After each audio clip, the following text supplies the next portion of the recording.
पाठ 7 ढेबरानो न्याय। નીચેના પ્રશ્ન એક એક વાક્યમાં ઉત્તરો લખો। શેઠને ત્યાં જઈ આવીને છજુ કાકા કાકીને શું કહે છે?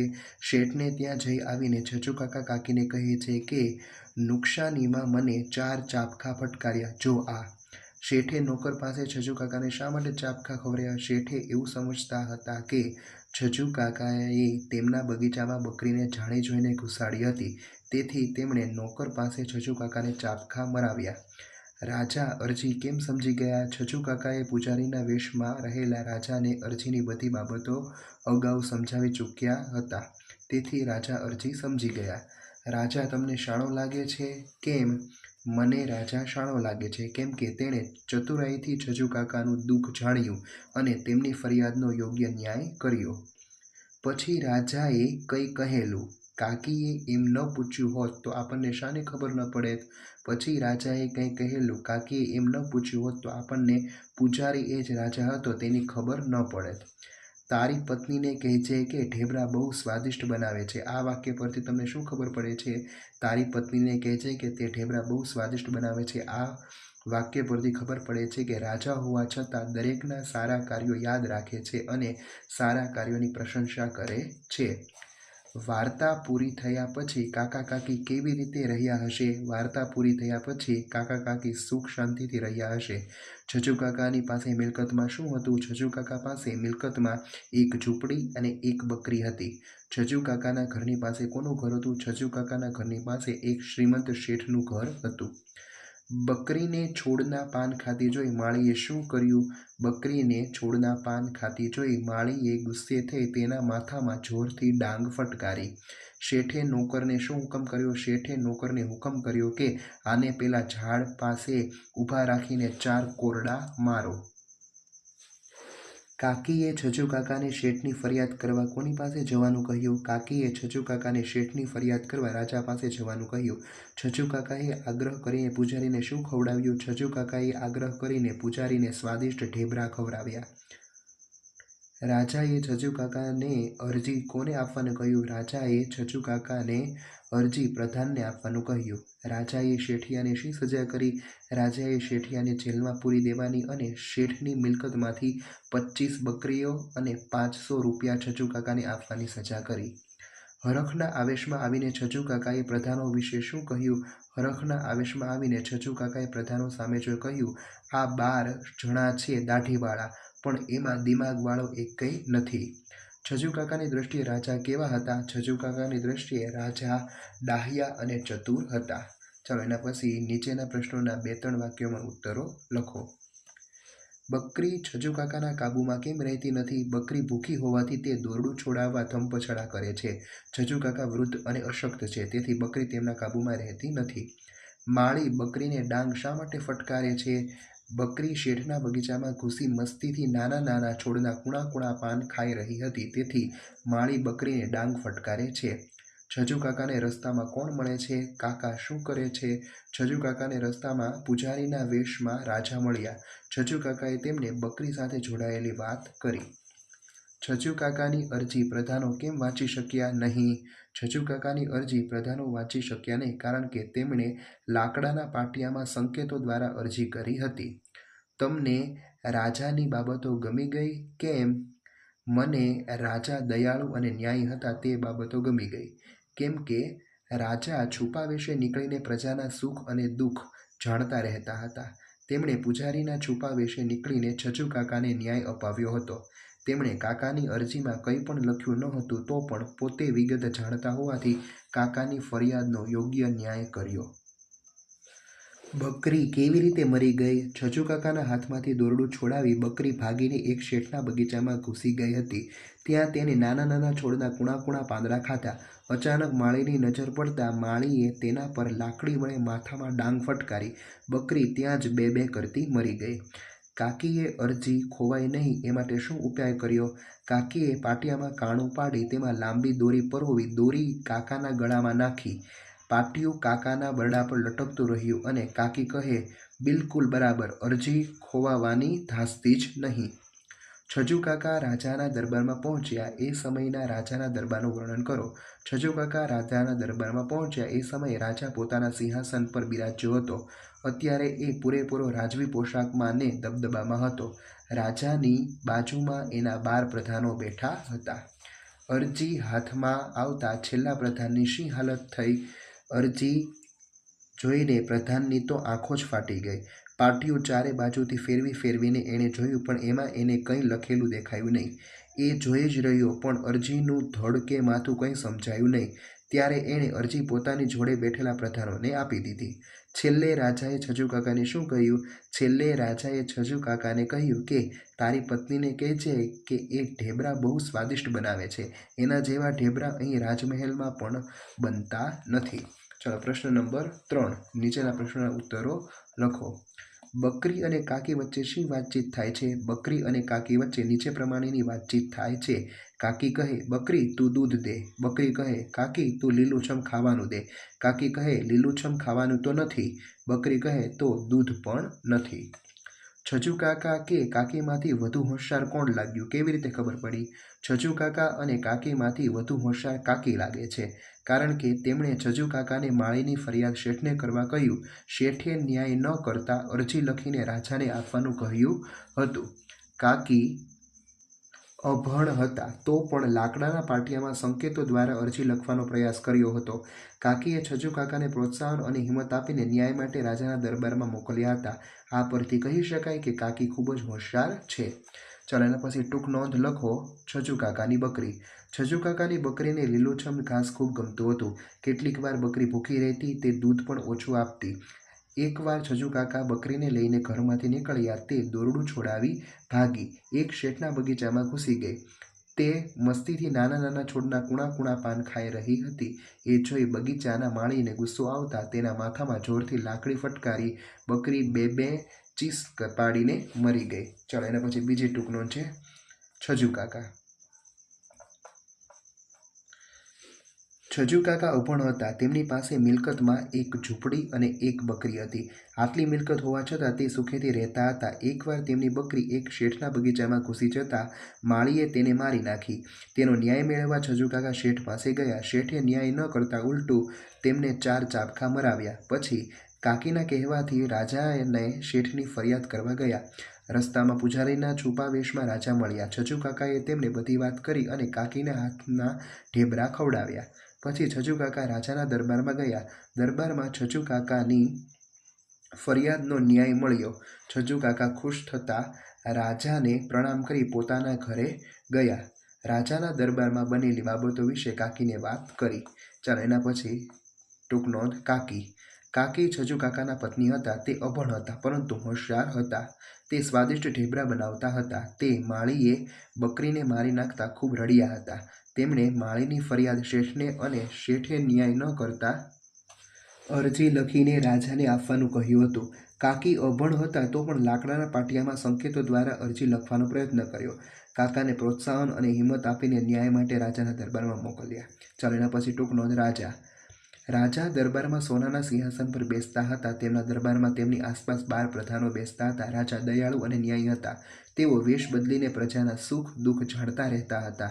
તેમણે પૂજારીના વેશમાં જ કાકાનું દુઃખ જાણી લીધું. તેમણે કાકીના સ્વાદિષ્ટ ઢેબરા ખાઈને તેમની પ્રશંસા કરી. તેમણે કાકાની અરજીમાં કંઈ પણ લખેલું ન હતું, તેમ છતાં પોતે વિગત જાણતા હોવાથી કાકાની ફરિયાદનો યોગ્ય ન્યાય કર્યો હતો. ચાલો, એના પછી સાચા ખોટા આપેલા છે. આપણે સાચા ખોટા છે એ કરીશું.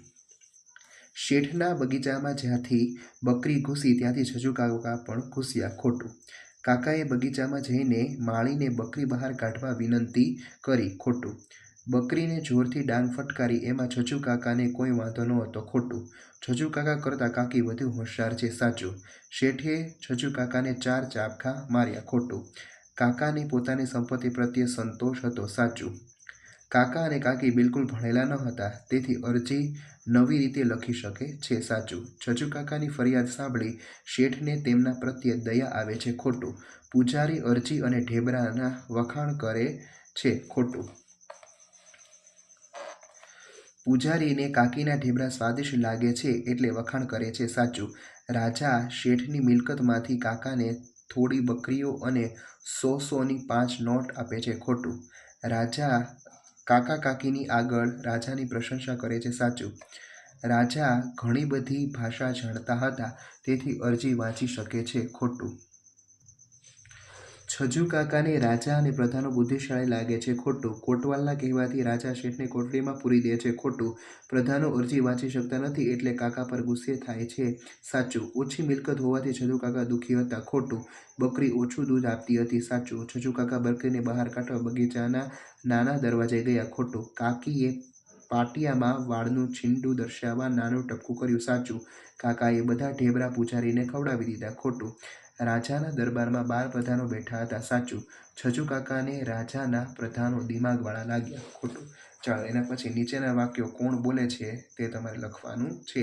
લીલુંછમ ખાવાનું તો નથી, કાકી. ઘૂસી ગઈ છે, ઘુસાડી છે, માળી. મૂંગું પ્રાણી ભૂખ્યું હોય ને વાડીમાં પેસી જાય એટલે કંઈ એને મારી નખાતું હશે, કાકી. મને કે તને ક્યાં લખતા આવડે છે, છજુ કાકા. ના રે ના, હું કાંઈ એમ નવરો નથી, છજુ કાકા. છોડી શું દે, સજા કરશે, પૂજારી. આ અરજી છે, આમાં કંઈ જ લખેલું નથી, બધા પ્રધાનો. તમારી ફરિયાદ બિલકુલ સાચી છે, રાજા. ચાલો, એના પછી ખાલી જગ્યા છે એ કૌંસમાંથી શોધીને તમારે પૂરવાની છે. શેઠના બગીચામાં સુંદર લીલોતરી હતી. બકરીને મરેલી જોઈ છજુ કાકાની આંખમાં આંસુ આવી ગયા. શેઠે છજુ કાકાને 4 ચાબખા મારવા તેમના નોકરને હુકમ કર્યો. રાજાને ફરિયાદ કરાવી હોય તો અરજી લખવી પડે. કાકીએ છરી વડે લાકડાના પાટિયાની સપાટીને ઘસી ઘસીને સુવાળી બનાવી.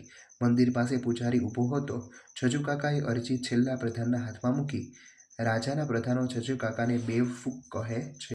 ચાલો, યોગ્ય શબ્દ વડે છે એ સાચો અર્થ કરીને ખાલી જગ્યા પૂરવાની છે. શ્રીમંત તો પૈસાદાર, સુવાળું તો લીસું અને નરમ.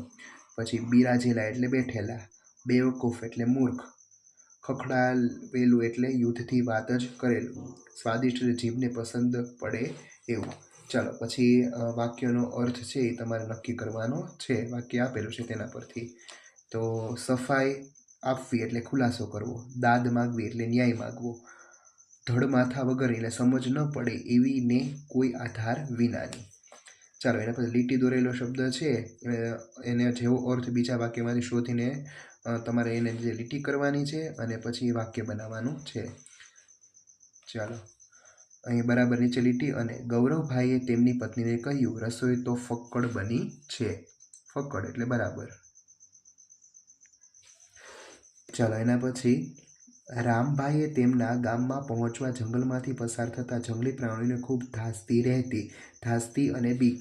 ચાલો, દબદબામાં ઠાઠમાઠ. ઘણા શ્રીમંત લોકોની રહેણીકરણીમાં દબદબો જોવા મળે છે. શાણો એટલે કે ચતુર. 2 બકરીમાંથી 1 બકરી શાણી હતી. આપણે વાક્ય પ્રયોગો કર્યા. ચાલો, એના પછી કૌંસમાં આપેલા દરેક શબ્દનો યોગ્ય જગ્યાએ મૂકી તમારે વાક્યને છે એ લાંબુ કરવાનું છે. અહીં વાક્ય એક આપેલું છે.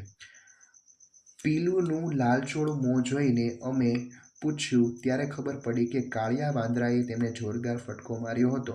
ચોમાસાની ઋતુ છે તોય આખું આકાશ એક પણ વાદળ વિના ધોળું ધબ છે.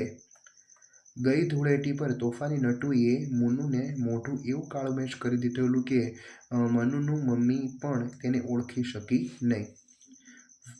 વર્ગના બધા વિદ્યાર્થીઓને તોફાન મસ્તી કરતા જોઈને ઘુવડ ગંભીર સાહેબ આવ્યા ને ભાષણ આપી ગયા. ગઈ રાત્રે યોજાયેલી ગ્રામ સભામાં છજુ કાકાએ કરેલું ટૂંકું ટચ ભાષણ સૌ ગ્રામ લોકોને ખૂબ જ ગમી ગયું.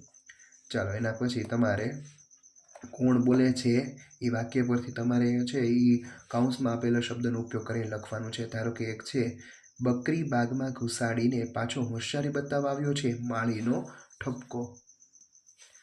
શેઠે મને ખખડાવીને 4 ચાબખા મર્યા, છજુ કાકાની વેદના. થોડા પાંદડા ખાધા એમાં વળી મૂંગા પ્રાણીને મારી નખાતું હશે, કાકીનું દુઃખ. અરજી બહુ ફક્કડ લખાઈ જાય, છજુ કાકાની ખુશી. ડાંગ ફટકારી તો બાપડી ત્યાં ને ત્યાં જ મરી ગઈ, છજુ કાકાની દયા. મને માર્યો એ તો અરજીમાં લખ્યું નહીં, છજુ કાકાનું હાસ્ય. આવા દુષ્ટ શેઠને તો જેલમાં પૂરી દેવો જોઈએ, રાજાનો ગુસ્સો. રાજાજી, આપનો નિર્ણય મને ખૂબ ગમ્યો, છજુ કાકાની ખુશી. વિચિત્ર અરજી લખીને તું અહીં પહોંચ્યો કેવી રીતે, પ્રધાનોનો ઠપકો. ઢેબરા બહુ સ્વાદિષ્ટ છે, રાજાની પ્રશંસા. મહારાજ, આપ મારી ફરિયાદ વાંચીને ન્યાય કરો, છજુ કાકાની વિનંતી. જી બરાબર કહ્યું, છજુ કાકાની સહમતી. ચાલો, શું કહે છે વાક્યોને તમારે યોગ્ય ક્રમ આપવાનો છે. સૌથી પહેલાં છે એ 7 આવશે, પછી 6, પછી 3, પછી 2, પછી 4, પછી 8, પછી 1 તો એમને આપેલા જ છે અને પછી 5 આવશે. ચાલો, એમ પછી 14મો પ્રશ્ન આપેલો છે. છજુ કાકાની આખી વાત છે વાર્તા યાદ કરો અને શબ્દ જૂથને છે એ દ્રશ્યમાં તમારે લખવાનું છે. આપણે લખીએ. ચાલો, પેલા દ્રશ્યમાં શું આવશે તો અંદર ઘૂસી જવું, ખૂબ રડવું, બદમાશી કરવી, સફાઈ આપવી, ડાંગ ફટકારવી, ચીસ પાડવી, લીલુંછમ, લાંબુ લસ થઈ જવું, આવેશમાં આવી જવું, ચાબખા ફટકારવા, ઊભું રાખવું, આંખમાં આંસુ આવી જવા, મારી નાખવું. બીજા દ્રશ્યમાં તો નુકસાની આપવી, ચલાવી ન લેવું, લખતા ન આવડવું, અરજી લખવી, ફક્કડ લખવું, પછી ચોકડી કરવી, સમજી જવું, ફરિયાદ કરવી, નવાઈ પામવું, દેખાડી દેવું, ઇન્સાફ કરવો, સુવાળું બનાવવું અને લીટી કરવી. ચાલો, એના પછી ત્રીજા દ્રશ્યમાં શું આવે તો કે ફરવા નીકળવું, સમજદાર લાગવું, છૂટા પડવું, વાત સાચી લાગવી, વખાણ કરવા, છોડવું નહીં, વાંચી સંભળાવવું, ઉત્સાહમાં આવી જવું, આંગળી કરવી અને આગ્રહ કરવો. પછી ચોથામાં ન્યાય કરવો, મરેલું પડવું, હરખમાં બોલાઈ જવું, સમજ ન પડવી, હાથમાંથી પસાર થવું, હાથમાં મૂકવું, આંખ ફાટી જવી, હાજર કરવું, જેલમાં પૂરી દેવું, યાદ કરીને બોલવું, દાદ માગવી, સાંજ કરવી, સિંહાસને બેસવું, સીધે રસ્તે ચાલવું અને ખૂબ હસવું. ચાલો, અને પછી પાંચમા દ્રશ્યમાં તો વાંચતા ન આવડવું, રાજી થવું, નીચા નમવું, હાથ જોડવા અને સલામ કરવી. ચાલો, પછી તેથી અને કેમ કેનો ઉપયોગ કરીને તમારે 2 વાક્ય બનાવવાના છે. એક ઉદાહરણ આપેલું છે, આપણે વાક્ય બનાવીએ. સેવ કે ચવાણાથી પક્ષીઓને રોગ થાય છે, તેથી તેમને સેવ કે ચવાણું ખવડાવવું જોઈએ નહીં.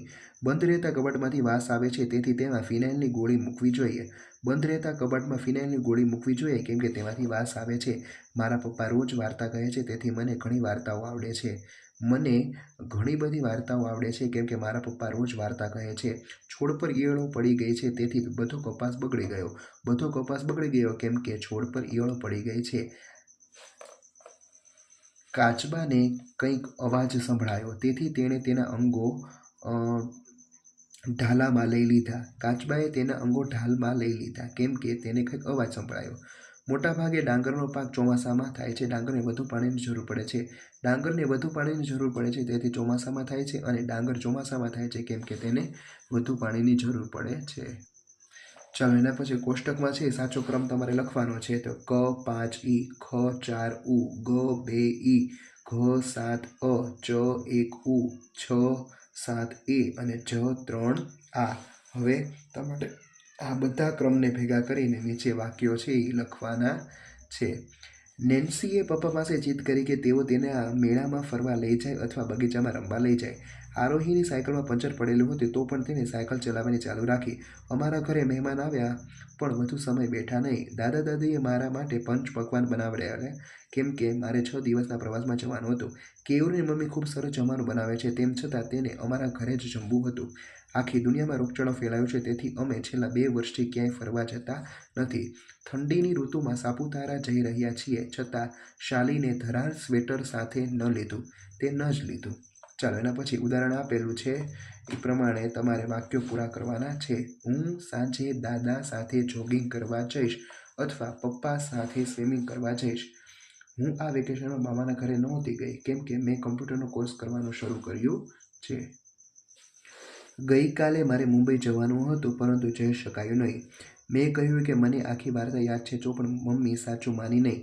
હું પહેલીવાર વિમાનની મુસાફરી કરી રહ્યો હતો એટલે મને થોડી બીક લાગતી હતી. ચાલો, ઉદાહરણ પ્રમાણે તમારે કૌંસમાં જે શબ્દ આપેલો છે એનો ઉપયોગ કરીને તમારે ખાલી જગ્યા પૂરવાની છે. પહેલું, રોકેટનો સમય જુરાસિક યુગનો સેટ કરેલો કે જેથી રોકેટ જુરાસિક યુગમાં જઈ શકે.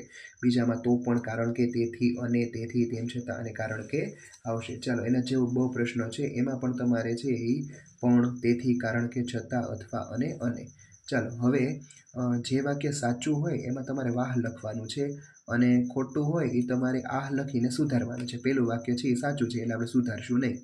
બીજું વાક્ય, આકાશમાં પુષ્કળ વાદળો હતા તો પણની જગ્યાએ તેથી આવી જશે. ચાલો, ત્રીજું વાક્ય છે એ સાચું છે એટલે આપણે લખીશું વાહ. ચાલો, ચોથું વાક્ય છે એ ખોટું છે, આહ લખશું, સુધારશું તો તેથીની જગ્યાએ તેમ છતાં આવશે. પાંચમું વાક્યમાં આહ લખશું કારણ કે ખોટું છે, છતાંની જગ્યાએ કેમ કે આવશે. છઠ્ઠું વાક્ય સાચું છે એમાં વાહ લખીશું. પછી સાતમું વાક્ય છે એ ખોટું છે એટલેની જગ્યાએ પણ આવી જશે. આઠમું વાક્ય ખોટું છે કેમ કેની જગ્યાએ છતાં આવી જશે. અને 9મું વાક્ય સાચું છે એટલા માટે આપણે અહીં વાહ લખીશું. ચાલો હવે બોક્સમાં 2 શબ્દો આપેલા છે. એ શબ્દોમાંથી ગમે તે એક શબ્દ પસંદ કરીને તમારે ફરીથી વાક્ય બનાવવાનું છે. અહીં છે આજે પવન જોરદાર છે. હવે આમાંથી આપણે છે એ કે જેથી આપણે લેશું કે જેથી પતંગ ચગાવવાની મજા આવશે. મયુરી નવી સાયકલ લાવી અને આંટો મારવા ગઈ. મેં ભૂલ કરી છતાં મમ્મી ગુસ્સે થઈ નહીં. ધન્ય પાતળો દેખાય છે તેમ છતાં તે તાકાતવાર છે. હિતાક્ષીને પગે પાટો બાંધ્યો કારણ કે રમતા રમતા તેના પગમાં ઈજા થઈ. મને લખવાનો કંટાળો આવે છે એટલે વાંચીશ. કૌરવ દોડતા દોડતા પડી ગયો પરંતુ રડ્યો નહીં. આજે મારે વહેલા ઘરે જવું પડશે કારણ કે ફોઈના ઘરે જવાનું છે. હું સાંજે બગીચામાં દોરડા કૂદતી હોઉં અથવા ધાબા પર નૃત્ય કરતી હોઉં. પરીક્ષા નજીક છે તો પણ અંજલિ વાંચવા બેસતી નથી. દાદાની આજે ઉપવાસ છે તેથી જમશે નહીં. તે માંદો હતો છતાં તેણે પરીક્ષા આપી. ચાલો સાચી જોડણી છે અહીંયા મિલકત, પાટિયું, ઝૂંપડી, પછી બિલકુલ, પછી અંકુશ, પછી દુષ્ટ, પછી મૂંગું, પછી ઉત્સાહ, પછી નુકસાની, પછી બેવકૂફ, ફરિયાદ અને સ્વાદિષ્ટ. ચાલો એના પછી કાકા છે કાકી અરજી લખે છે. કઈ રીતે અરજી લખે છે એ તમારે અહીં તમારી રીતે લખવાની છે. પ્રતિ મહારાજ સુરજનગર વિષય ન્યાય મેળવવા બાબત નામદાર રાજાજી સાદર પ્રણામ. સવિનય સાથ જણાવવાનું કે હું જજુભાઈ આપશ્રીયાનગરનો રહેવાસી છું. મારી પાસે એક બકરી હતી. એક દિવસ હું બકરી લઈને ઘરમાંથી નીકળી બહાર ચારવા જતો હતો. રસ્તામાં એક શેઠનો બગીચો આવ્યો. બકરી ભૂખી હોવાથી મારા હાથમાંથી દોરડું છોડાવી ભાગી. શેઠના બગીચાની કાંટાળી વાડના છીંડામાં જઈને બકરી અંદર ઘૂસી ગઈ. મેં બગીચાના મોટા દરવાજા પાસે જઈને માળીને બકરી બહાર કાઢવા અથવા મને અંદર જવા ન દીધો અને લાકડીના ફટકા મારીને બકરીને મારી નાખી. મરેલી બકરી મને પાછી આપી.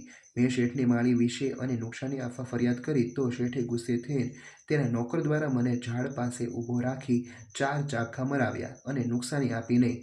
બકરી મારી દીકરી સમાન હતી. તે મને દૂધ આપતી હતી. બકરીની નુકસાની શેઠ ભરપાઈ કરે તે અંગે યોગ્ય કરવા વિનંતી. આપ નામદાર શ્રી મારી આ ફરિયાદને ધ્યાને લઈ યોગ્ય ન્યાય કરશો એવી આશા રાખું છું. આભાર સહ આપનો વિશ્વાસુ. ચાલો હવે જંગલ વિશે તમારે 8 વાક્યો લખવાના છે. અહીં આપણે 10 લખેલા છે. તમને ગમતા હોય તમારે 8 લખવાના છે. ચાલો જંગલ આપણા દેશની અમૂલ્ય સંપત્તિ છે. જંગલ પ્રકૃતિનું સંતુલન જાળવી રાખે છે. જંગલ ધરતીની શોભા વધારે છે. જંગલ વિનાની ધરતી કેશ વિનાના મસ્તક જેવી છે. શ્રી રામ અને શ્રી કૃષ્ણ જંગલમાં રહીને શિક્ષણ મેળવ્યું હતું. જંગલ આપણને ફળ, ફૂલ, ઔષધિ, ગુંદર, લાખ, મંદર, પછી રબર જેવી વસ્તુઓ આપે છે. જંગલ આપણને ઇમારતી લાકડું અને બળતણ પણ આપે છે. જંગલમાં અનેક જંગલી પશુ પક્ષીઓ વસવાટ કરે છે. જંગલ આપણા માટે આશીર્વાદરૂપ છે. જંગલનું રક્ષણ કરવું આપણી રાષ્ટ્રીય ફરજ છે. ચાલો એના પછી એક ફકરો આપેલો છે ગુલાબી તળાવ. એની નીચે આપણે પ્રશ્નો જોઈએ. રેતબા તળાવ વિશે શું નવાઈ જેવું લાગે છે? રેતબા તળાવ વિશે નવાઈ જેવું લાગે છે કે તેના પાણીનો એકદમ ગુલાબી રંગ છે. રેતબા તળાવ પાણી પી શકાય કેમ? રેતબા તળાવનું પાણી પી શકાય નહીં. કેમ કે તેના પાણીમાં 40% મીઠું રહેલું છે. વધારે મીઠું સ્વાસ્થ્ય માટે હાનિકારક છે. સેનેગલના લોકો મીઠું પકવવાનો ધંધો શા માટે કરતા હતા? ત્યાં બીજો કયો ધંધો વિકસ્યો હશે? સેનેગલના રેતબા તળાવમાં 40% મીઠું રહેલું છે તેથી ત્યાં મીઠું સરળતાથી પકાવી શકાય. રેતબા ગુલાબી રંગનું પાણી ધરાવતું હોવાથી ત્યાં બીજો પ્રવાસન ઉદ્યોગ પણ વિકસ્યો હશે.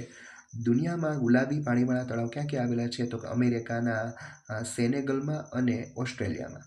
શું થાય તો આ તળાવનો ગુલાબી રંગ બદલાઈ જાય? તળાવમાંથી ચોક્કસ પ્રકારની શેવાળ દૂર કરીએ તો આ તળાવનો રંગ ગુલાબી છે એ બદલાઈ જાય.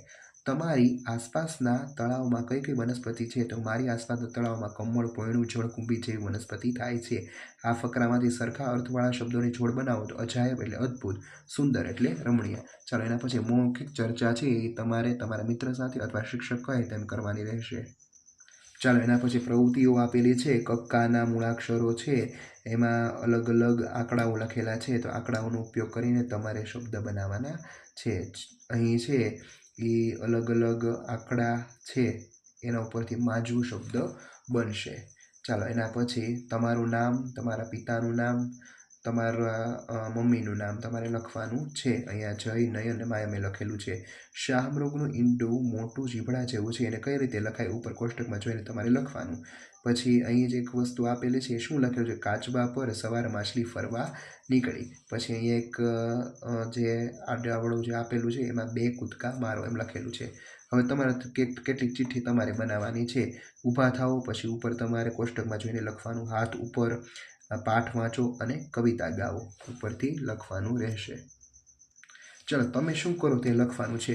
તમને ખૂબ તીખું લાગ્યું છે પણ પાસે પાણી કે કશું ગળ્યું નથી તો શું કરશો? તો જીભ મોંની અંદર બહાર કરીશ. જીભ ગાલની અંદરની બાજુ કે હોઠ પર ફેરવીશ. જીભ પર લાળ ભેગી કરી થૂંકી નાખીશ. ચાલો બીજું. કચરો કાઢવો પડે તેમ છે પણ સાવરણી નથી. એક પુઠ્ઠા વડે ભેગું કરી બીજા પુઠ્ઠામાં લઈને કાઢીશ. જૂના કપડાં વડે ઝાપટીને કાઢીશ. વેક્યુમ ક્લીનરનો ઉપયોગ કરીશ.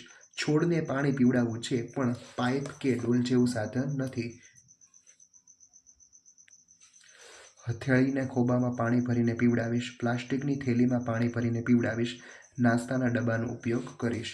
ચાલો એના પછી મુશ્કેલીના ઉપાય માટે ઘણા વિચારો છે એ તમારે આપવાના છે. પહેલું, કપડું ઝડપથી સૂકવવું તો તડકામાં મૂકીશ, પંખા નીચે મૂકીશ અને ગરમ ઇસ્ત્રી ફેરવીશ. વનભોજન વખતે ચપ્પુ નથી અને બટાકા સુધારવા છે તો આંગળી વડે સુધારીશ, વાટકાની કિનારીથી સુધારીશ કે થાળીની ધારથી સુધારીશ. તમને ગમતું પેન્ટ ઢીંચણ નીચેથી ફાટી ગયું છે તો રંગીન સ્ટીકર લગાડાવીશ, ડિઝાઇન બનાવીશ જેથી ફેશન લાગે અને કેપરી એટલે કે ચડ્ડી બનાવડાવીશ. ઉનાળામાં રોડ પર જવું છે, ચંપલ નથી, મોજા પહેરીશ, પગ પર જાડું કપડું વીંટી દઈશ અને સાયકલ ચલાવીને જઈશ. તમારા દાંતમાં ભાજીનો રેસો ભરાઈ ગયો છે તે જગ્યાએ જીભ ફેરવીશ, કોગળા કરીશ, દંત ખોતરણી લઈને દૂર કરીશ. તમારી ઢીંગલી કે રમકડાની ગાડી તૂટી ગઈ છે તે રિપેર કરાવીશ. તે સિવાયના રમકડા રમીશ અને તેને ભંગારમાં આપીશ. ચાલો હવે તમારે અહીંયા શબ્દો આપેલા છે એના સમાનાર્થી શબ્દ તમારે ગોતીને લખવાના છે. ધારો કે શ્રીમંત છે, શ્રીમંત એટલે તો કે ધન વાન ફરતે ગોળ કરવાનું. બગીચો એટલે તો કે બાગ, બાગ. પછી ચીસ એટલે તો કે બૂમ. એવી રીતના તમારે છે એ અહીંયા એને સમાનાર્થી શબ્દ ગોતીને ઉપર ગોળ કરવાનું છે. ચાલો 8મો પ્રશ્ન. શબ્દના છેલ્લા અક્ષર પરથી છે એ તમારે બીજો શબ્દ બનાવવાનો છે. લીમડો, ડોલ, લખોટી, ટીમરું, રૂવાટી, ટીન, નગર, રમકડું, ડુંગર, રમત, તપેલી અને લીલો. અહીં તમારું આ ચેપ્ટર પૂરું થાય છે. Thank you.